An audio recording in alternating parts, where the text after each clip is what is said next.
And now my Screencast-O-Matic microphone is activated, and I'm going to activate the mic in my Google Documents after opening a new document called Video Demos, and went to Tools and opened Voice Typing, presented me with the microphone, and now I'm going to start narrating this and record my narration. Period. New paragraph. So, where could I use this type of an approach? And I'll tell you where I have used it in the past, period.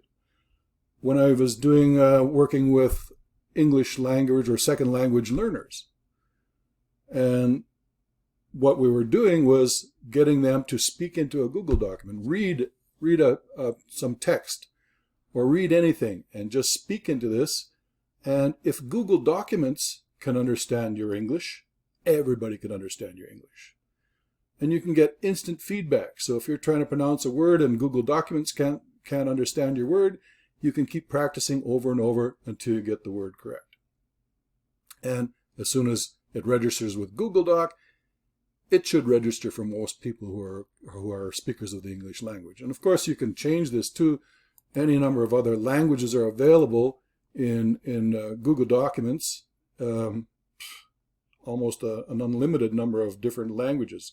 So if you're trying to do, say, translation or different things like that, or second language learning, in fact, again, this is a very effective tool for that. What else could you do? We're talking about elementary education. One of the jobs sometimes when you're teaching people to read is to work on fluency, pronunciation, fluency, various different reading activities where, I forgot I turned my microphone off.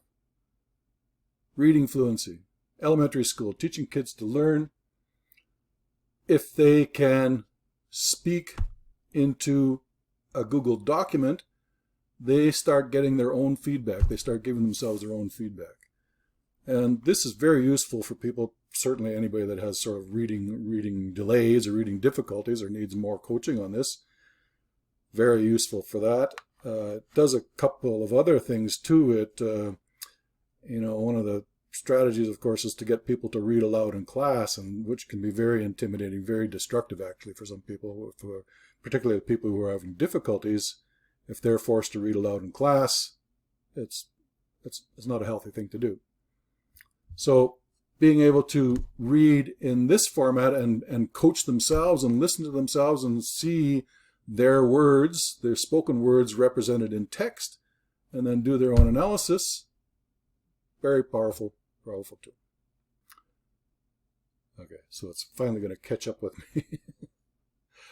Okay, so that's my little video. I'm going to stop it. That's a 3-minute video.